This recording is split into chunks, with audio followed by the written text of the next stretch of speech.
aquellos colegios del interior del país que están conectados con este curso especial que ha organizado el Instituto de Estudios Legislativos de la FACA y que con esta ocasión estamos llegando a la sexta clase. Anuncio que para el miércoles próximo a las 16 horas tendremos una mesa redonda que recapitulará y resumirá conclusiones en torno al curso, que estará integrada por importantes panelistas, camaristas Néstor Rodríguez Lunengo y Oscar Sass, ambos profesores titulares de la Universidad Católica de La Plata y de la Universidad Nacional de La Plata, Facultad de Ciencias Jurídicas, la Universidad Nacional de La Plata, el SAS. Estará presente también en esa mesa redonda en representación de la Asociación de Abogados Laboralistas, su expresidente, el doctor Guillermo Pajoni, y un animador permanente de estos ciclos y de la actividad y debate dentro de nuestra disciplina, que es el doctor Moisés Merck.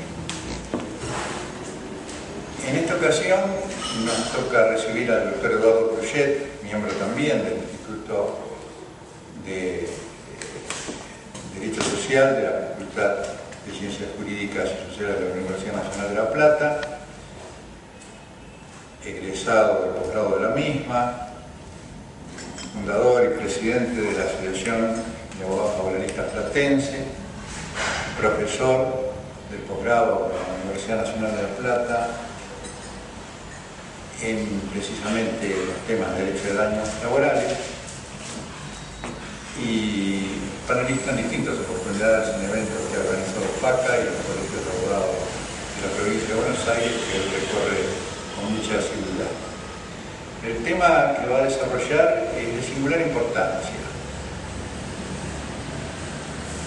Tiene dos aspectos. Uno, en términos económicos y tarifarios, podría ser mirado con cierta limitación: la cuantificación del valor vida, de las incapacidades en el derecho de daños laborales.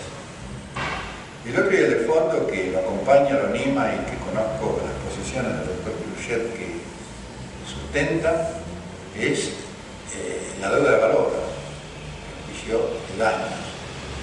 La cuantificación con referencia a la naturaleza de la deuda, en esa relación complicada, difícil, que existe entre la reparación integral de los daños de los trabajadores y las tarifas.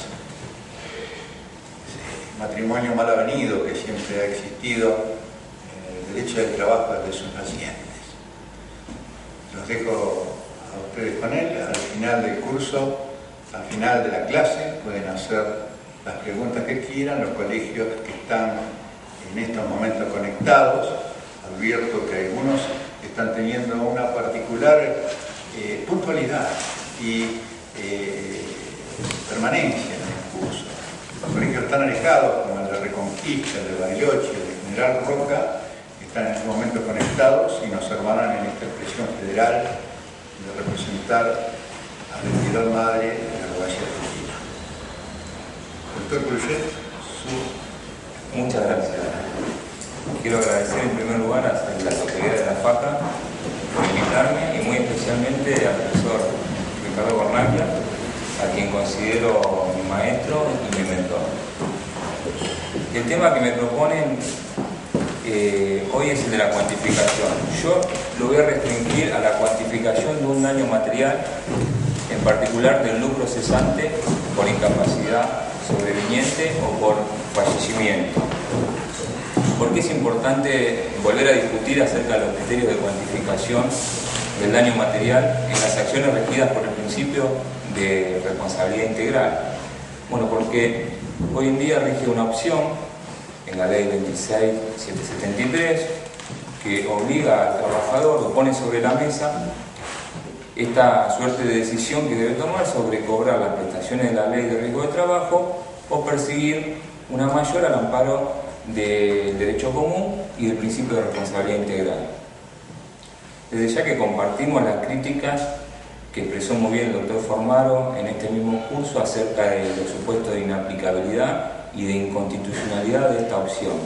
Pero siempre escuché eso, digamos, tenemos que ser conscientes que hay riesgos, todavía no hay jurisprudencia superior de tribunales, entonces el trabajador tiene que poder conocer a qué se enfrenta. ¿Qué riesgos hay? Está el riesgo de que si cobra la indemnización tarifada no pueda finalmente perseguir una indemnización mayor. Está el riesgo también de que si va a cobrar una indemnización mayor y por alguna cuestión no prospera, pierda también el contenido mínimo tarifado de la ley especial. Ante estos riesgos, nosotros queremos pasar un poco revista con sentido crítico de los criterios de evaluación de daño y también hacer alguna propuesta al respecto, porque vamos a ver que hay un poquito de disparidad de criterio, un poco de caos, es muy difícil predecir a cuánto puede ascender la reparación material del daño y sabemos que la reparación material trae también consecuencias sobre el impacto de la determinación del daño moral, por más que no debiera ser así, no debiera guardar ninguna relación, necesariamente en la práctica judicial la tiene. Entonces yo voy a defender una tesis ante ustedes hoy que ante la disparidad de criterios, la indemnización debe hacerse por aplicación de una fórmula matemática de estas que se usan en matemática financiera. Los laboralistas estamos bastante acostumbrados a esto, pero como piso a partir de unos daños presumidos y nunca como tarifa. Pero además quiero completar esta propuesta, que en realidad hasta ahí no innova prácticamente en nada, con dos consideraciones más. Esta fórmula creo que hay que integrarla con el salario vigente al momento de la sentencia y no con el salario vigente al momento del hecho. Y en punto a la duración del plazo que vamos a medir el lucro cesante, creo que hay que superar definitivamente el criterio de la edad jubilatoria y reemplazarlo por el criterio de la perspectiva de vida. E incluso dentro de este criterio de perspectiva de vida, pienso que hay que abandonar el criterio de considerar la perspectiva de vida al nacer de las personas y reemplazarlo por la perspectiva de vida al momento del hecho o al momento de la sentencia. Esta es la tesis que hoy voy a tratar de defender y desde ya someto a críticas y repreguntas. ¿En qué me voy a basar para defender esto? En un concepto que viene desarrollando la Corte Suprema de Justicia de la Nación, que es el de justa indemnización. Este concepto está bastante desarrollado a partir de la tutela de los derechos patrimoniales del expropiado. Vamos a ver en qué medida se ha trasladado esto hasta ahora al mundo de los infortunios del trabajo y las reparaciones consecuentes, y en qué medida falta todavía avanzar en trasladar esta doctrina. Y también, por supuesto, como lo adaptaba el doctor Cornaglia, nos vamos a referir a la deuda de valor, que es un concepto ineludible en el actual contexto inflacionario y que esto viene a fundar la necesidad de cuantificar con valores actuales al momento de la sentencia. Primero quiero hacer una distinción acerca del lucro cesante. Yo dije que voy a hablar del lucro cesante. Hay una distinción que muy pocas veces hacemos, que es que el lucro cesante lo podemos dividir en lucro cesante pasado y lucro cesante futuro. El punto desde el cual nos tenemos que situar para hacer esta división es el momento de la sentencia, que es cuando el juez tiene que cuantificar los daños. Para la consideración o la evaluación del lucro cesante pasado, yo propongo y creo que lo más lógico es que se haga una suma lineal de todos los salarios que hubiese devengado, vamos a hablar de un caso de incapacidad absoluta para no proporcionar, de todos los salarios que hubiese devengado la víctima desde la fecha del siniestro hasta la fecha de la sentencia, con los aumentos que hubiesen correspondido con el mismo criterio del preaviso indemnizatorio de la ley de contratos de trabajo. Ahora, hacia futuro, el lucro cesante futuro es la proyección hipotética que tiene que hacer el juez de esa pérdida de capacidad de ganancia. Ahí es donde opera, como desde mi punto de vista más adecuada, las fórmulas matemáticas. Y va a ser siempre hipotética esa proyección, porque lo único que hay certeza es de que el daño se ha producido, que hay una pérdida de capacidad productiva. A partir de esta certeza se infiere a modo de presunción, por un juicio de probabilidades objetiva, que esta incapacidad restada, esta capacidad perdida, va a producir un lucro cesante. Esto es importante porque hay divisiones en la doctrina acerca del grado de certeza que se tiene que tener. Y en este punto, por ejemplo, el proyecto de Código Civil y Comercial del año 2012 dice muy claramente en el artículo 738. Se lo voy a leer. La indemnización comprende, entre otras cosas, el lucro cesante en el beneficio económico esperado de acuerdo a la probabilidad objetiva de su obtención. Entonces, el juez tiene que hacer una proyección hipotética del impacto de esa merma en la capacidad productiva sobre los ingresos futuros, y esto va a ser siempre en el marco de lo conjetural, porque sobre los hechos futuros no hay certeza nunca. Entonces, voy a restringir el tema del charlador al lucro cesante futuro. Para el pasado, lo que propongo es la suma lineal de todos los salarios que se hubiesen caído durante la tramitación del juicio, o en su caso multiplicado por grado de incapacidad si hubiese sido una incapacidad parcial. ¿Cuáles son los sistemas de evaluación de daños que existen? Vamos a hacer un poco vamos a pasar revista a lo que existe y lo vamos a someter a crítica. Existen sistemas legales y sistemas judiciales. En el sistema legal es la ley que en forma ex ante, antes del hecho, y en forma abstracta modula la indemnización con criterios estrictos, generalmente tarifados, como la 24557. También está el sistema judicial, que es el que adopta nuestro Código Civil. Para el caso de muerte, que estamos hablando de incapacidad absoluta, el lucro cesante está regulado en los artículos 1084 y 1086. Estos artículos, en síntesis, lo que dicen que para el caso de fallecimiento, la indemnización debe consistir en lo que fuera necesario para la subsistencia de la viuda e hijo. Y en el caso de incapacidad, en todas las ganancias que la víctima dejó de hacer como consecuencia del hecho. Ahí está el lucro cesante. Ahora, estas normas no avanzan para nada en alguna pauta de valoración, alguna pauta de cuantificación, y se basan, lo dejan librado a la prudente apreciación judicial. Esta prudente apreciación judicial dio proliferación a una diversidad de criterios de cuantificación, tanto en el foro civil como en el foro laboral. Estos criterios los podemos clasificar, al fin didáctico, en objetivos y subjetivos. Subjetivos son aquellos que no se sujetan de ninguna manera a algún tipo de parámetro o pauta estricta y son finalmente muy difíciles de predecir. Se basan en la intuición personal del juzgador. Ahora vamos a ver algunos ejemplos. En los sistemas subjetivos, generalmente el juez considera o funda su cuantificación diciendo, en atención a la edad de la víctima, a los ingresos, a la incapacidad, a su posición económica, el monto que yo doy es X. Pero es imposible reconstruir de qué manera articuló esas variables para llegar a ese monto y no a otro.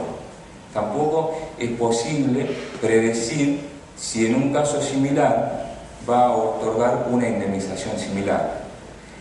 Este método subjetivo se le critica que no permite reconstruir el método seguido por el jugador, no se puede desandar el camino, como dice la Corte Suprema de la provincia de Buenos Aires, que ha seguido el jugador para llegar a ese momento, y por lo cual afecta el derecho de defensa, tanto del actor como del demandado. Además, entiendo yo que en la medida que el juez articule motivos especialmente prohibidos de discriminación, como son la edad, el sexo o la posición económica o social, sin explicar concretamente de qué manera ese motivo de discriminación vedado por el bloque de constitucionalidad operó en el cuanto indemnizatorio, más o menos, podría estar incluso incurriendo una discriminación. Otra crítica que se hace a estos criterios subjetivos es que en realidad la mayoría de las veces albergan criterios ocultos. ¿Qué es esto? Los criterios ocultos.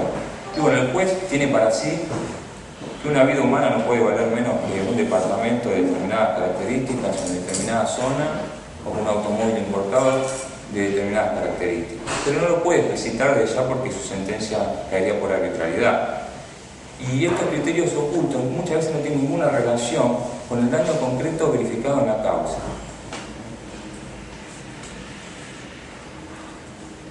Otra variante del criterio subjetivo, pero sigue siendo subjetivo, que yo digo colectivista, ¿no? Esta tendría que ser la variante individual.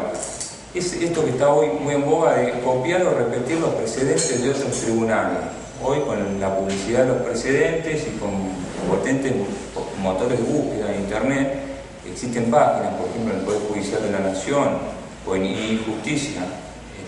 Uno puede entrar y buscar similitudes en casos de cuantificación que están cargados en esa base de datos y les va a devolver un criterio indemnizatorio que aplicó X juzgado. Este criterio para nosotros no presenta ninguna utilidad para la cuantificación del lucro cesante. Nada, podría quizás presentar alguna utilidad para el daño moral, donde es muy difícil realmente llegar a un criterio de cuantificación, pero ciertamente ninguna para el daño moral. Esto reemplaza, decía Zavala González, la intuición personal por la intuición colectiva. El es justo porque me parece a mí, por el es justo porque nos parece a todos, pero no explica, no justifica la razón intrínseca del monto que se reconoce en ese caso concreto. Entonces pasamos a los criterios objetivos. ¿Cuáles son los más conocidos? La fórmula de asignar un valor por cada punto de capacidad, el cálculo PUNT, que se usa en Francia o en Italia. Esto es una práctica bastante extendida quizás en los foros civiles, en los laborales. Muy pocas veces explicitado en la sentencia.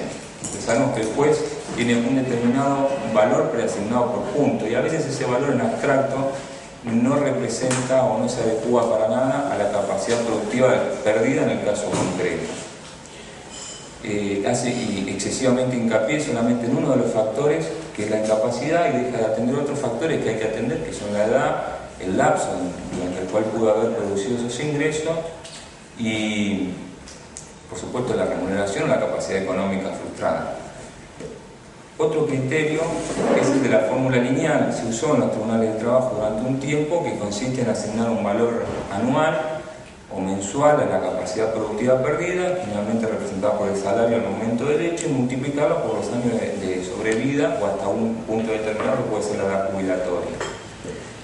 Este criterio ha arrojado a veces algunos resultados que pueden ser excesivos. Lo que se le critica es que no tiene en cuenta que con ese capital otorgado de forma previa y en un solo pago, el trabajador podría hacer inversiones, podría obtener una renta y podría quedar posicionado en mejor situación que antes del siniestro, ¿no? Por eso se dio lugar a las fórmulas de matemática financiera, a las fórmulas de valor actual. Estas fórmulas justamente lo que vienen a atender es eso, vienen a descontar un interés. Entonces lo que otorgan son un capital amortizable en un lapso determinado que permita al trabajador hacer retiros periódicos iguales a los ingresos que percibía.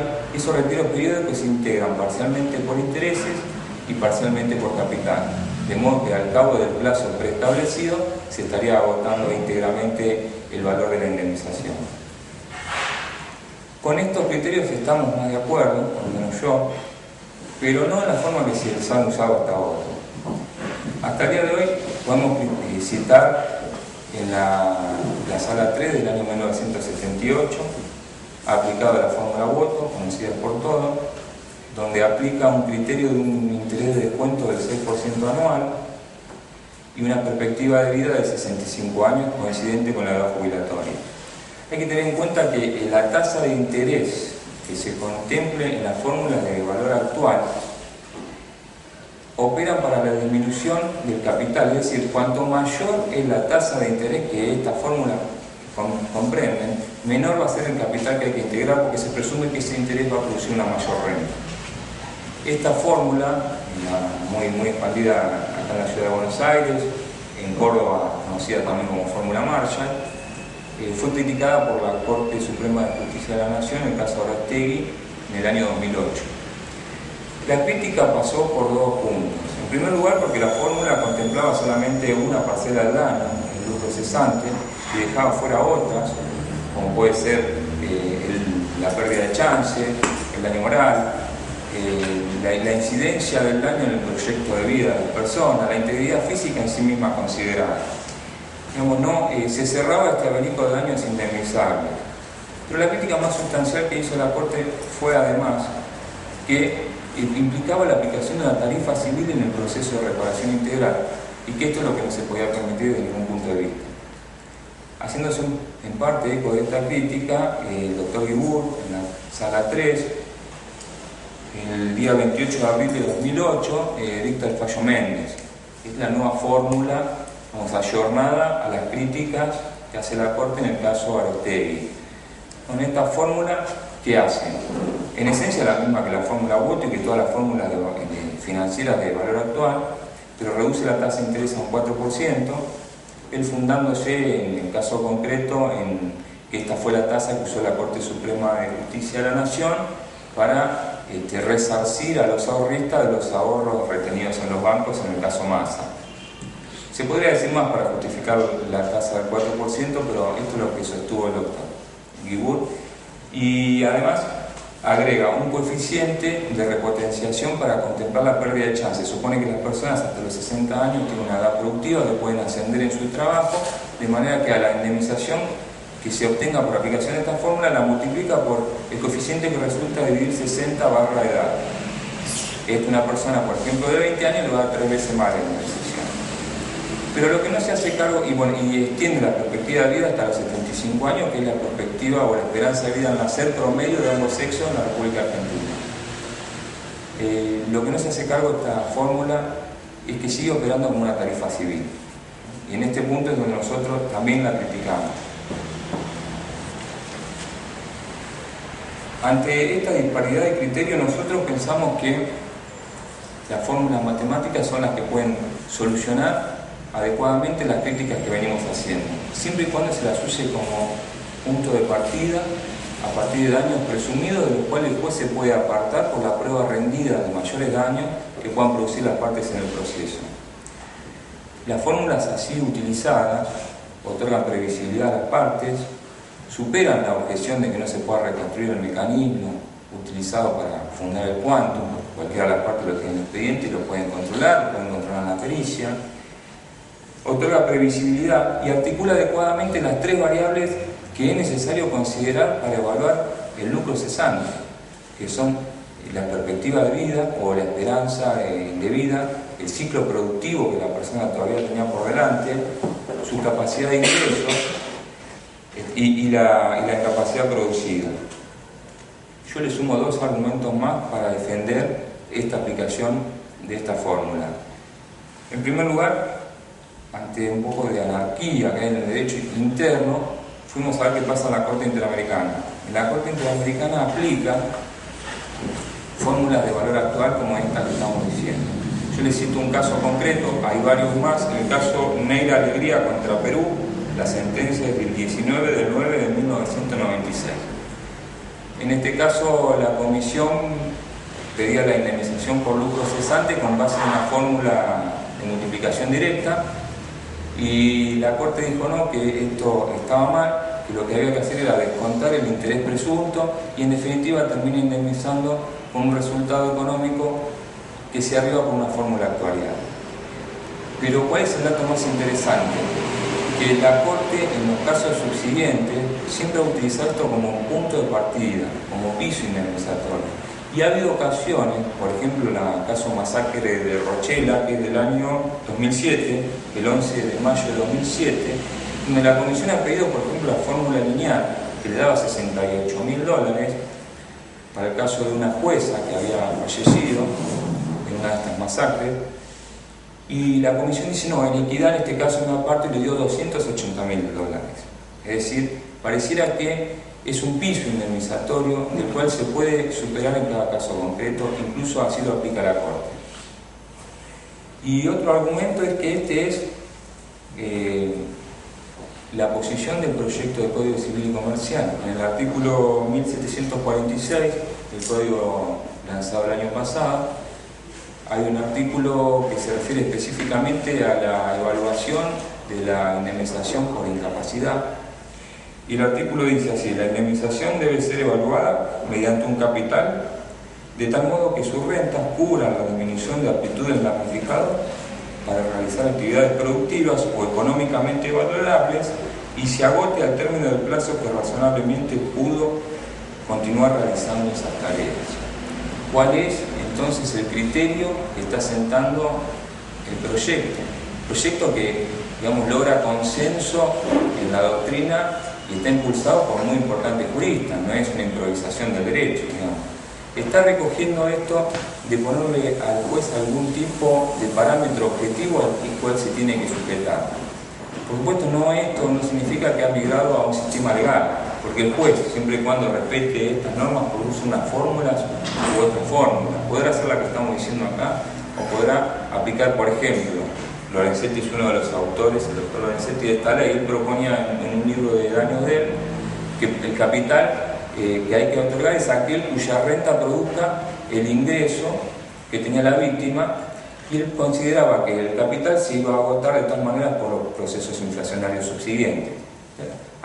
Deja algún margen de apreciación al juez, pero ciertamente ya abandona para la cuantificación de estos daños la prudente apreciación judicial y rompe con el subjetivismo que hasta ahora viene imperando por el artículo 1086 del Código Civil. Alguna doctrina ha dicho que, o ha visto con temor, y lo comprendemos, a esta norma. Por ejemplo, piensan que podría traerse una nueva tarifa civil. Se viene la fórmula u otro, si ocurriera algún comentario de doctrina en el Código Civil. Nosotros pensamos que no.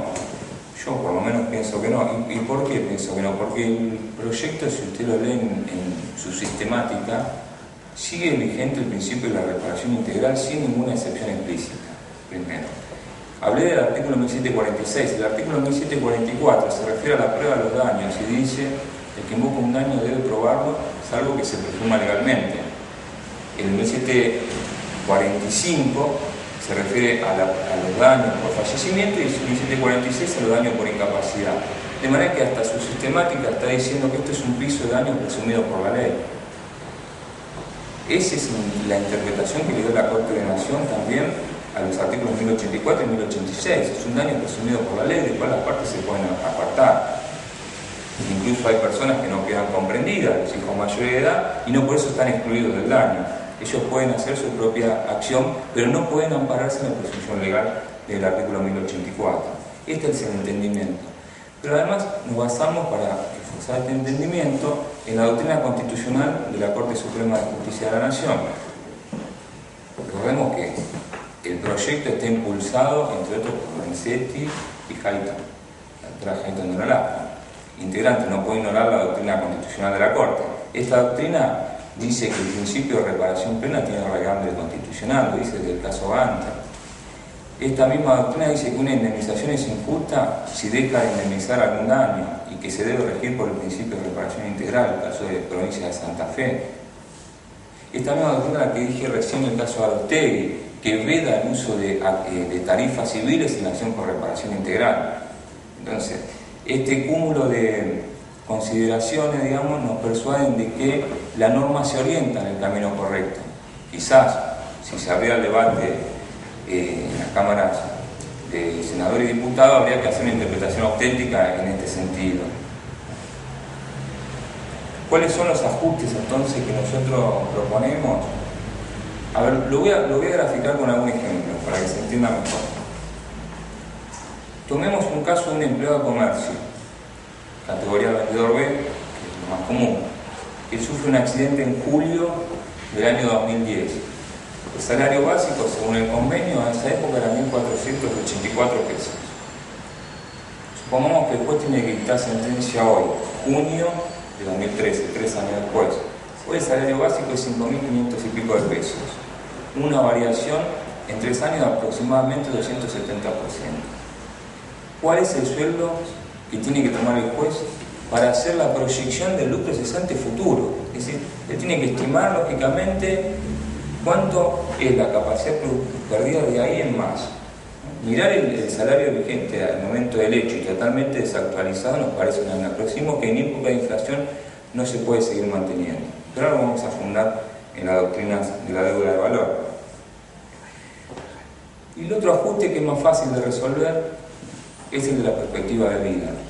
En esto también quiero invocar la jurisprudencia de la Corte Interamericana de Derechos Humanos, que siempre ha sido contundente en cuanto a la consideración del plazo de vida, dice hasta su fallecimiento natural, y no el plazo de la edad jubilatoria. Pero además la Corte agrega algo.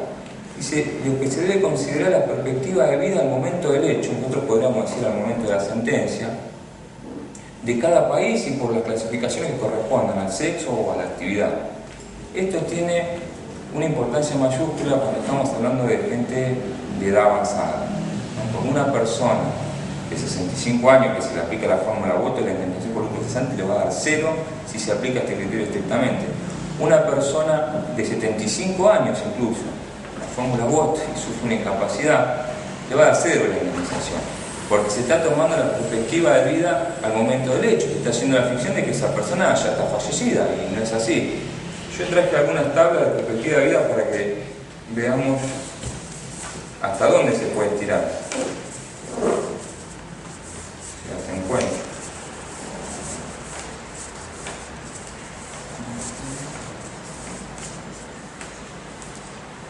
tabla abreviada de mortalidad de ambos sexos publicada por el INDEC, según el censo 2001. Por ejemplo, una persona de 75 años de edad tiene en promedio, las mujeres siempre un poco más, los hombres un poco menos, una esperanza de vida 10 años más. O sea, aplicando este criterio, subiría bastante. Y me voy a un caso extremo, una persona de 95 años, según esta tabla, tiene una esperanza de vida de 3,34 años más. Este es el criterio que aplica la Corte Interamericana de Derechos Humanos. ¿Por qué el criterio del fallecimiento natural debería regir también para los principios de la reparación integral?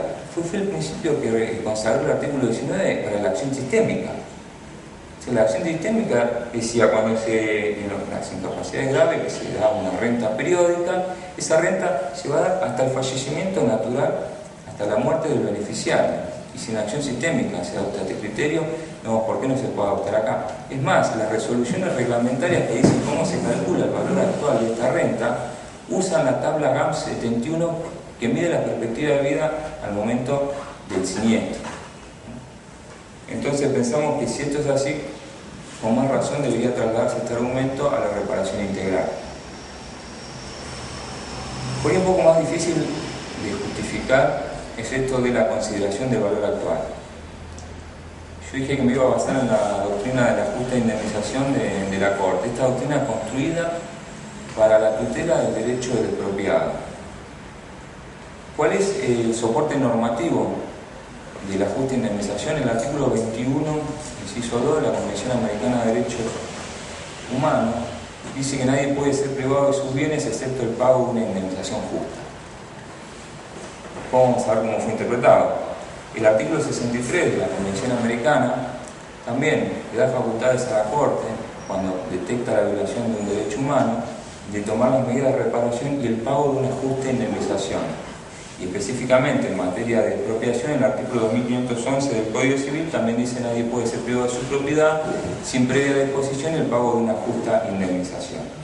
Este es el soporte legislativo. Fíjense que no cité el artículo 17 de la Constitución Nacional, porque no habla de justa indemnización. Esto es una construcción pretoriana.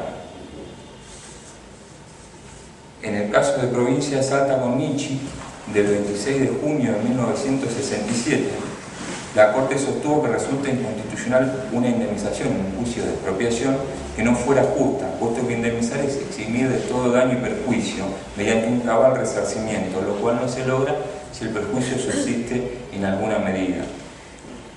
Esta doctrina la recoge la Corte Suprema de Justicia de la Nación en el caso Aquino, el famoso caso Aquino del 21 de septiembre de 2004.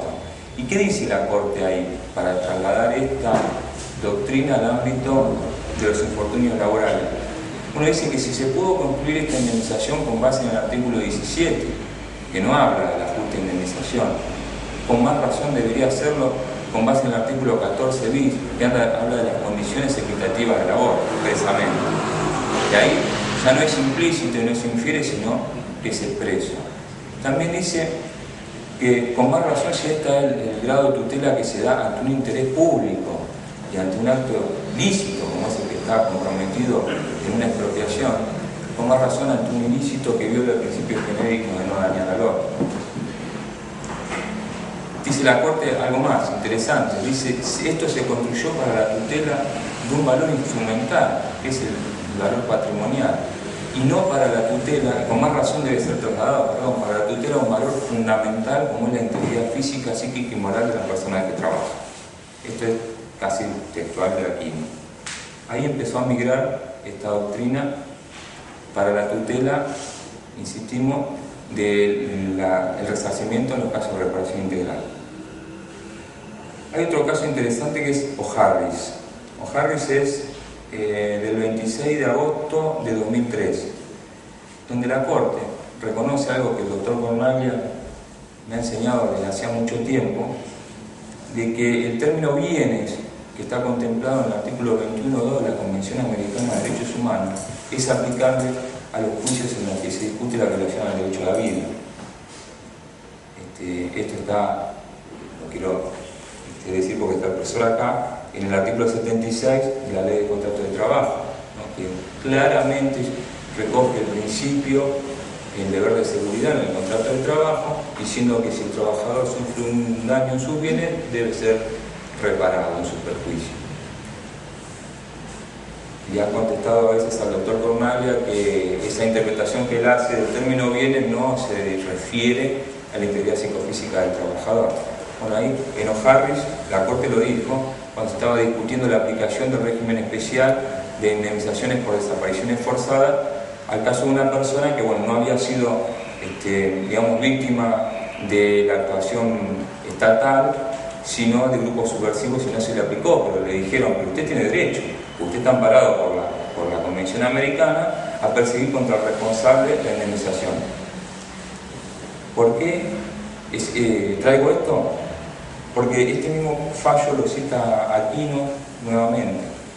Es decir, la Corte se remite ante el precedente en Aquino para la tutela de la integridad psicofísica del trabajador, es decir, ahí era para la tutela de la vida, y ahora no queda ninguna duda que para la Corte también se aplica la Convención Americana en este punto para la tutela de la defensa de la indemnización que corresponde en estos casos al trabajador lesionado.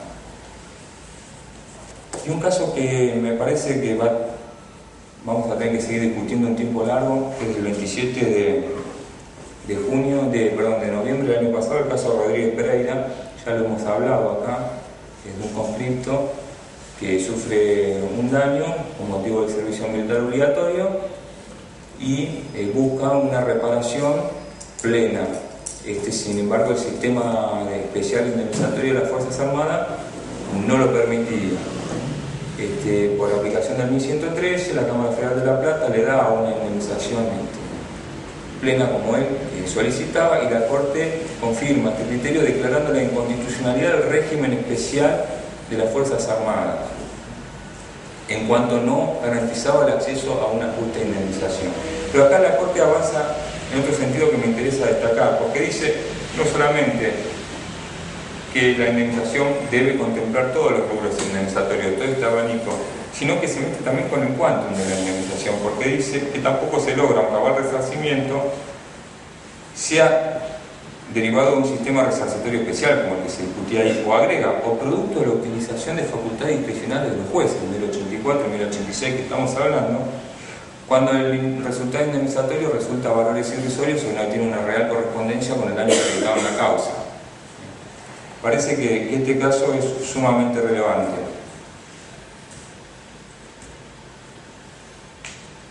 Bueno, ¿cuál es el aporte que puede hacer a toda esta discusión la teoría de las deudas de valor? Las deudas de valor son aquellas que no son determinadas, no están determinadas, no están líquidas, sino que deben ser determinadas por el juez. No se oponen, desde nuestra concepción, pero ya lo dijeron prácticamente en forma unánime en la doctrina. Acá pasa algo curioso con la jurisprudencia, porque la doctrina va en un camino y la jurisprudencia aparece en otro. No se opone para nada a la ley 23928. El entendimiento de una deuda de valor o la cuantificación queda excluida de los términos del nominalismo. A ver, vamos al ejemplo que estamos trabajando.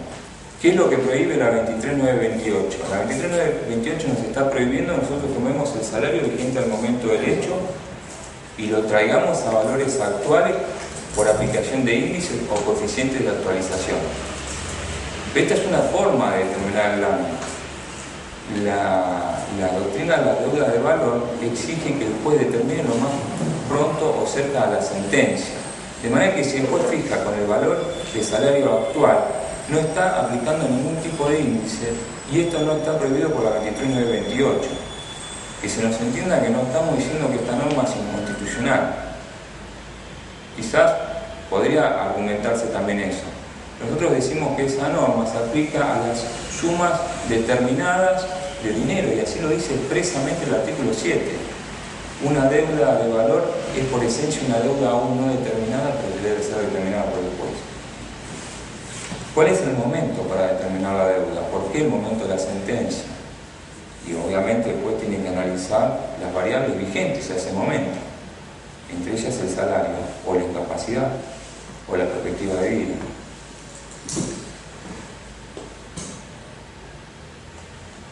Esta deuda, la doctrina dijo siempre de forma unánime, y puedo citar Jambía, Rigo Represa, Lorenzetti, Bofi Bollero, y sigue la lista, concuerdan todos que debe ser al momento de la sentencia que se hace la evaluación. El doctor Cornaglia agrega otro argumento que es muy interesante, que es el artículo 165 del Código Procesal Civil y Comercial de la Nación, que dice que, aunque no esté justificado el monto, si se acreditó un daño en el proceso, el juez debe fijar con la sentencia el monto de la indemnización. Más o menos en esos términos. Esta norma no solamente está diciendo, no está regulando la facultad del juez para fijar la indemnización cuando hay duda sobre el daño, está aplicando también el momento en el cual el juez tiene que valorar ese daño, que es el momento de la sentencia. Este es la apoyatura procesal para cuantificar con valores vigentes al momento de la sentencia. Ya voy cerrando la idea y después vamos a quedar sujetos a esa pregunta. Avanzamos con el concepto de la deuda, del concepto de justa indemnización en las expropiaciones. Esto que estoy diciendo yo acá está claramente reconocido para la tutela del derecho de expropiado. En el caso de Provincia de Santa Fe, se dijo: para mantener intangible el principio de la justa reparación frente a la continua depreciación de la moneda, el valor del bien expropiado debe fijarse al día de la sentencia definitiva. Es decir, no a la fecha de la disposición, que quizás valía X dinero, sino al momento del pago para que él pueda comprar un equivalente.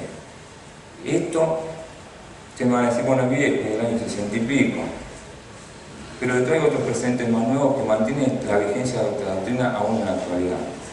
El caso Arbizu contra la Provincia de Buenos Aires. Esta es la Suprema Corte de la Provincia de Buenos Aires. Sentencia del 23 de marzo de 2010. La Corte recuerda primero que la indemnización debe ser justa, agrega actual e integral. Luego, aún apartándose de la ley provincial que fija el valor del bien expropiado a la fecha de la disposición, dice que este valor debe hacerse según lo que vale en plaza, en ese caso en dólares incluso, al momento de la sentencia. Y agrega expresamente: ello no implica actualización, reajuste o indexación, sino el cumplimiento del deber constitucional de indemnizar a valores actuales, toda vez que no se están aplicando índices, coeficientes sobre una suma preexistente, mecanismos actualmente prohibidos por la ley, sino que se está procediendo a la cuantificación del justiprecio de la tierra a los efectos de cumplir con los mandatos imperativos de la Constitución Nacional. Esto lo dice a partir de una construcción de la doctrina de la justa indemnización del artículo 17, que ya vimos, la Corte dijo cuánto más deberían aplicarse estos principios con base en el artículo 14 bis para cuantificar el valor de la indemnización debida. Yo creo que este es el paso que hay que dar en este momento, en el proceso de inflación que estamos viviendo ahora, terminar de trasladar esta doctrina constitucional al ámbito de los accidentes de trabajo, reconociendo que esto es una deuda de valor, y la deuda de valor, lógicamente, se cuantifica en la sentencia o incluso en un momento posterior, un procedimiento de determinación posterior podría ser también. Y traigo otro caso más, al cual se remite justamente a Rodríguez Pereira. Este caso de Rodríguez Pereira creo que lo tenemos que leer, reinterpretar, porque hay quizás codificado una serie de mensajes de la Corte, o a mí me gustaría pensar que los hay, en torno a la reparación y a la futura jurisprudencia en materia de ley de riesgo de trabajo. La Corte ahí se remite al caso Agua y Energía Eléctrica sobre expropiación. En ese caso, al adherir a la Procuración General, la Corte había reconocido expresamente que la deuda para con expropiado es una deuda de valor y no una deuda de dinero. Y casualmente la Corte en Rodríguez Pereira se remite a este precedente cuando explica cuáles son los alcances actualmente del principio de la reparación integral. Bueno, yo creo que llegó el momento entonces de avanzar, dar este pasito que falta hacia el reconocimiento de la deuda de valor con los alcances que vine explicitando, porque de lo contrario el litigio va a seguir constituyendo el financiamiento más barato del deudor incumplidor. Quedo a la espera de las preguntas que quieran hacer. Por ahora no le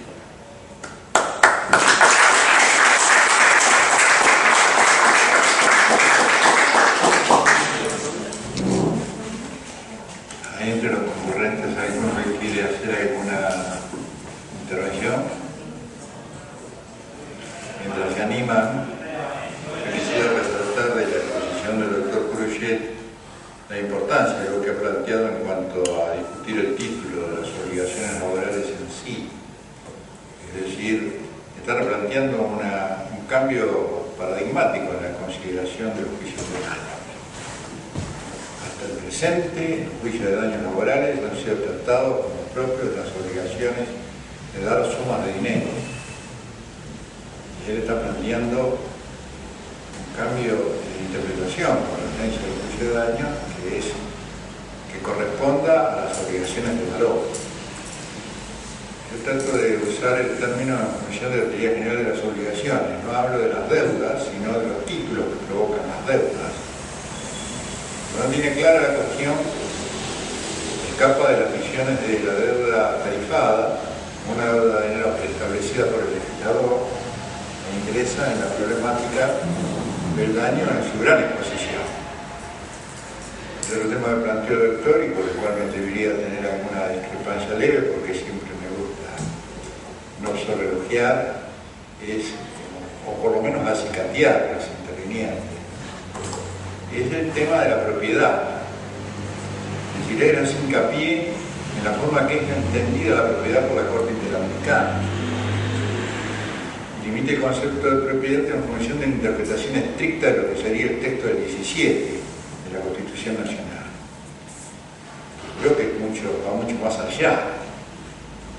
Por supuesto que el 17 es una creación decimonónica, pero que ha sufrido toda una evolución en el tiempo de interpretación y consideración, porque no hay ninguna duda de que la propiedad actual no es la propiedad territorial de la época del feudalismo, no hay ni siquiera la propiedad de los oligarcas que manejaban el país y tenían grandes terrenos que cuidar en sus latifundios como idea de propiedad en la Constitución del 53.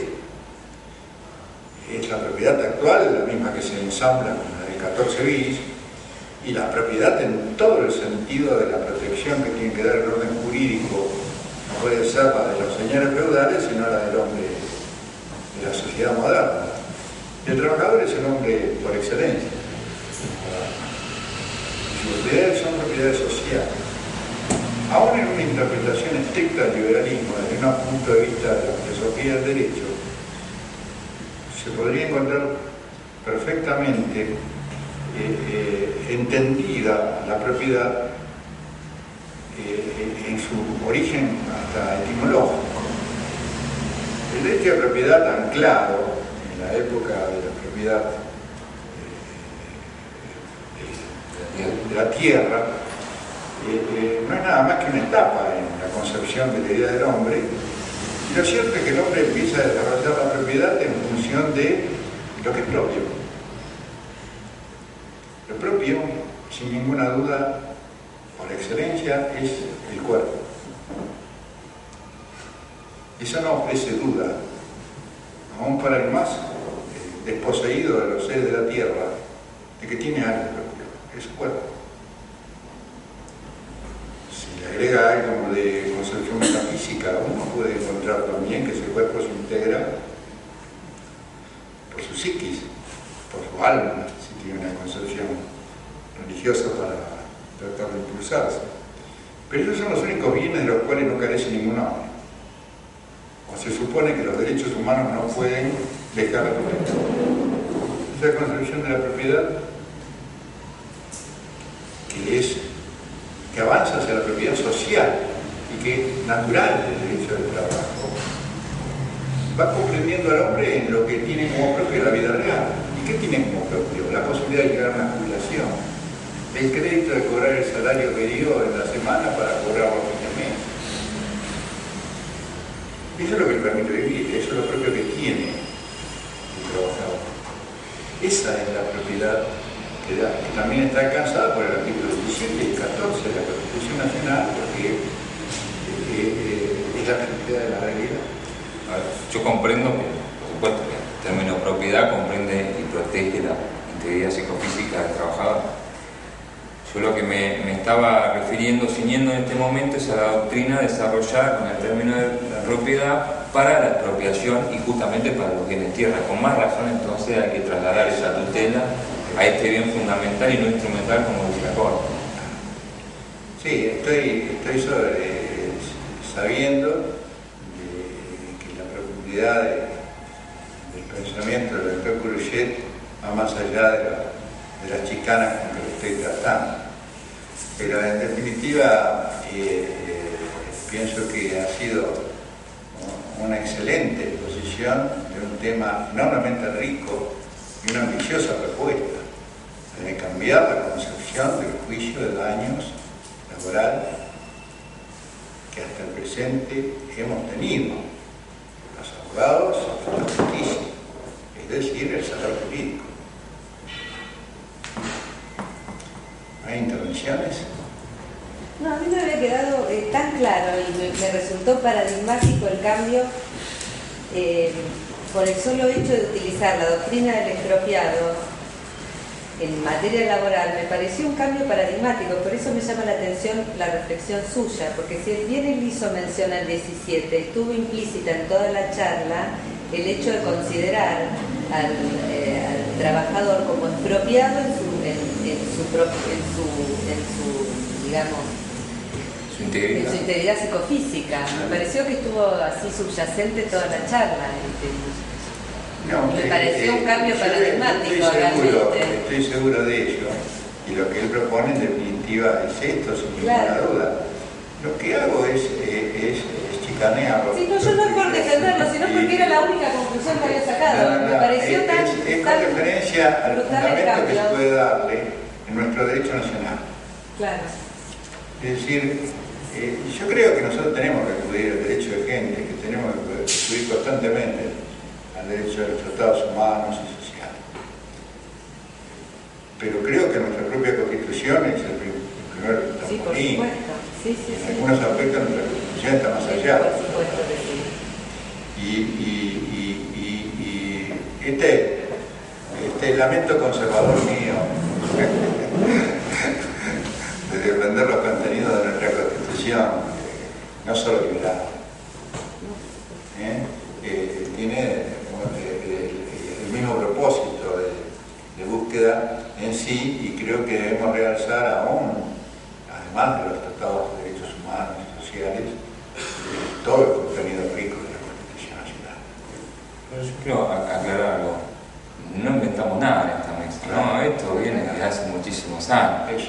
Yo sé que en los últimos 20 años, relativa estabilidad económica cambiaria, estuvo juntando polvo en la biblioteca, pero esto hay que desempolvarlo y es la herramienta conceptual y jurídica para que no se licúen los procesos judiciales durante su transcurso de tiempo. Más que nada sabemos que la reparación integral suelen demorar incluso algunos años, ¿no? Yo creo que hubo en la doctrina es clarísima y es determinante en cuanto a que esto es así. Yo traía un PowerPoint, no lo pudimos usar, pero le leo textual, por ejemplo.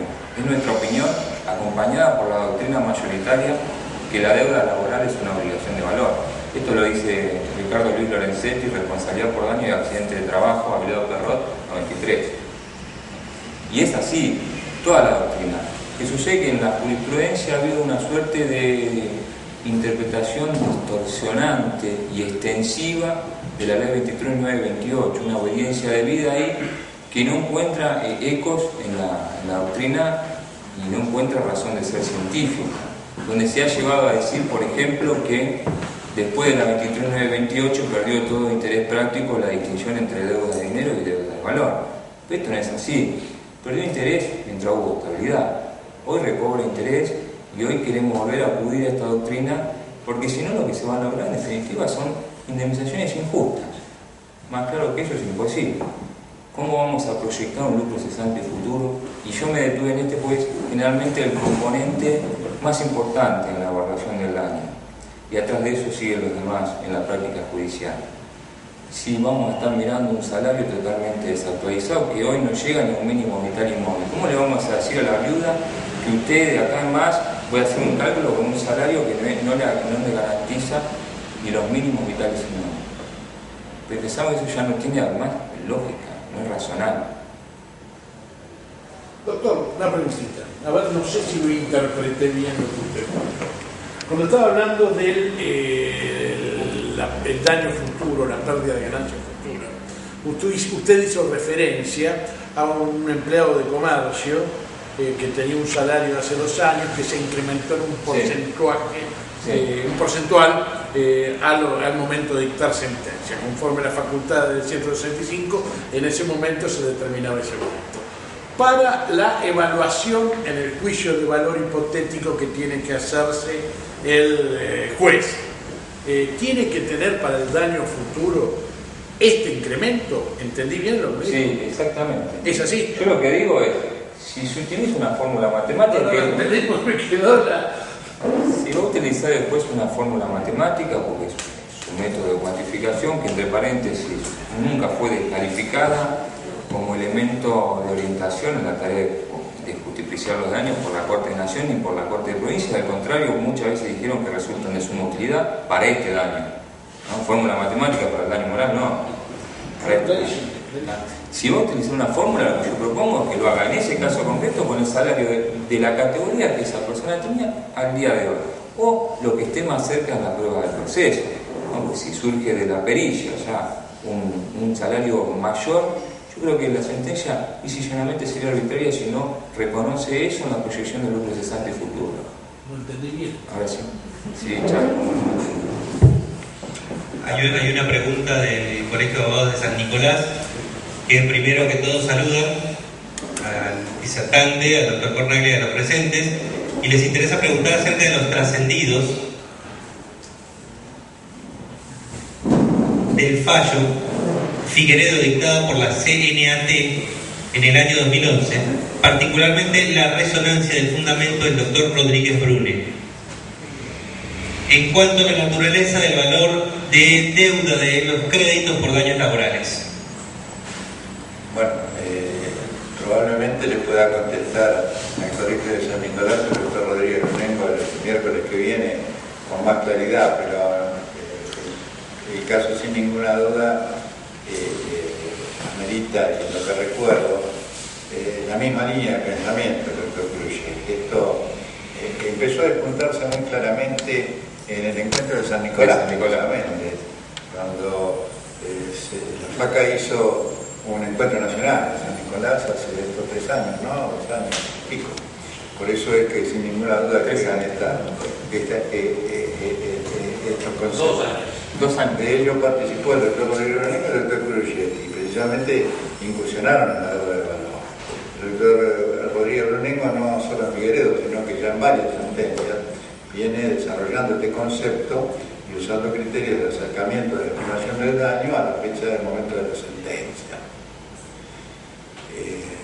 En el equilibrio que tienen que tener los jueces en una cámara, donde los tribunales tienen que integrarse múltiplemente, y además es lógico que las salas hagan su desarrollo de pensamiento gradualmente y convenciendo.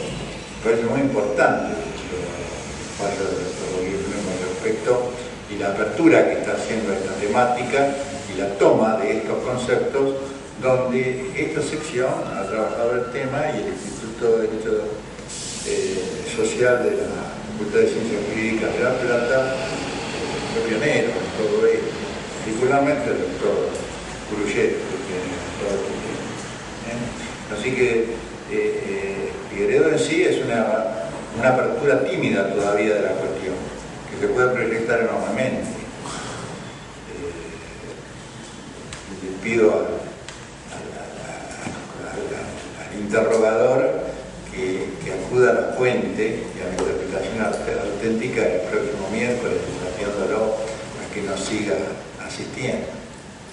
Yo quiero agregar con respecto a eso que es interesante que en ese caso el doctor Rodríguez Brunengo utiliza el concepto de deuda de valor para confirmar una me acuerdo mal, un quantum indemnizatorio que venía apelado por alto y sin aplicación de fórmulas matemáticas, es decir, tiene otras implicancias la concepción de la deuda de valor, aun cuando no se la articule dentro de una fórmula matemática, porque el juez, aplicando este criterio, dijo, bueno, pero tengo en cuenta que hoy el salario es otro, que este es conceptualmente una deuda de valor, y confirmó el monto que venía cuestionado. Una última pregunta, doctor. La deuda de valor lleva a que se cuantifique al momento de la sentencia. ¿Qué sucede si esta sentencia, entiendo, se convertiría a partir de ese momento en una deuda de una cantidad de dinero? Si el proceso discurre de forma tal de que en un proceso inflacionario como el que estamos conviviendo, la tasa de interés empieza a mermar o a destruir esta deuda de valor se realizada en una sentencia, digamos, perdió su naturaleza jurídica a partir de ese momento. Como Sí, tal. yo entiendo que sí. Que la deuda, no sé si va a compartir con nadie conmigo, pero que la deuda de valor, una vez determinada, se transforma en una deuda de dinero y se rige por la disposición de la deuda de dinero. Además, para cerrarlo, dice el artículo 772 del proyecto de Código Civil y Comercial, que me olvidé de mencionar, recoge el tema de la deuda de valor como último artículo en el capítulo de la deuda de dinero, y dice, una vez determinado el valor, la deuda se rige por las normas de este título, y ahí, si no cuestionamos la constitucionalidad de la ley 23928, nos va a ser difícil poder mover el capital. El tema fue debatido profundamente en el tercer Congreso Nacional de Derecho Civil hace ya más de 60 años. Era un momento en que se estaba discutiendo el tema con referencia no a las deudas laborales, sino a derecho de daños en general. Y es muy interesante lo que está planteando el doctor Núñez, porque la posición de avanzada no le quita la naturaleza respectiva al hecho de que la sentencia tenga en sí una liquidación efectiva sobre el momento de reparación. ¿Por qué? Porque va hacia la naturaleza de la obligación y descubre que el daño aún puede ser mayor después de la sentencia. Mientras la deuda de dinero establecida, prefijada y determinada y condicionada por la sentencia o por el título, la ejecución de un pagaré o un cheque es una deuda de dinero. El juez no puede decir que el monto de dinero sea distinto, tiene que acogerse al valor de la deuda determinado en el título. En cambio, en el derecho de daños, en los daños a la vida y en la integridad psicofísica y en los problemas de esta naturaleza, el título es el daño mismo. La compleja propiedad del hombre como ser humano. Y esto lo lleva a los que han avanzado más y el debate riquísima la cuestión. Las circunstancias nos enfrentaron nuevamente Jean Vías y Borda en sus tradicionales encuentros y donde hubo posiciones muy variadas al respecto. Se puede encontrar efectivamente, nos plantean que ante la existencia de la deuda de valor es posible la determinación del daño mayor aún después de la sentencia. No hay sentencia, no hay valor de cosa juzgada ante la deuda de valor inamovible por el hecho mismo de la liquidación y la caracterización de esta. ¿Por qué? Por la naturaleza del crédito, por la naturaleza de la obligación. Nosotros tenemos que salir del enfoque del derecho comercial y observar esto como deudas de dinero o deudas de valor para entender obligaciones que pueden corresponder a distintos títulos de naturaleza y anclarlo en el derecho del trabajo, que desgraciadamente tuvo un nacimiento forfatario y se desvió a ser un derecho mirado por muchos como el derecho de trocha angosta, limitado al forfatarismo. Lo curioso es que este derecho, nacido en el forfatarismo, es el que está introduciendo el rescate de los mejores valores del derecho de daño y transformando la teoría general de la responsabilidad. Aquellos que lo quieran ver chiquito podrán seguir viéndolo chiquito, y aquellos que lo sientan como un instrumento de cambio social poderoso podrán ir contribuyendo a que cumpla el ciclo que sea la superación dialéctica del derecho civil. El derecho civil visto en la concepción del siglo XIX.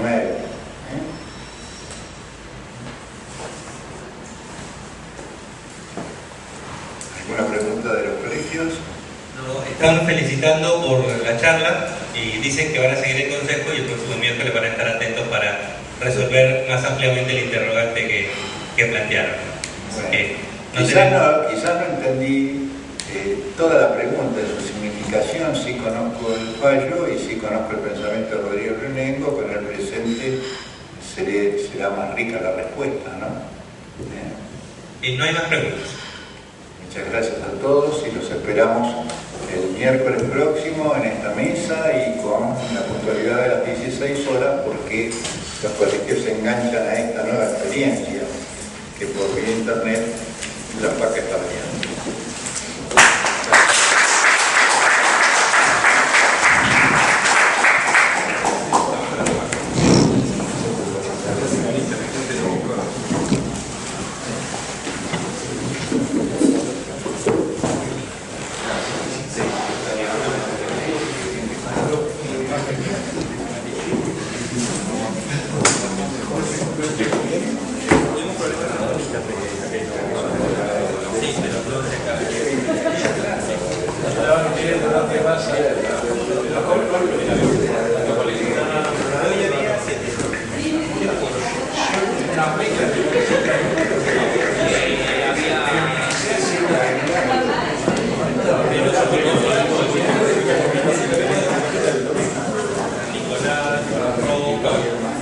Pero bueno, sí, Mercedes, demás que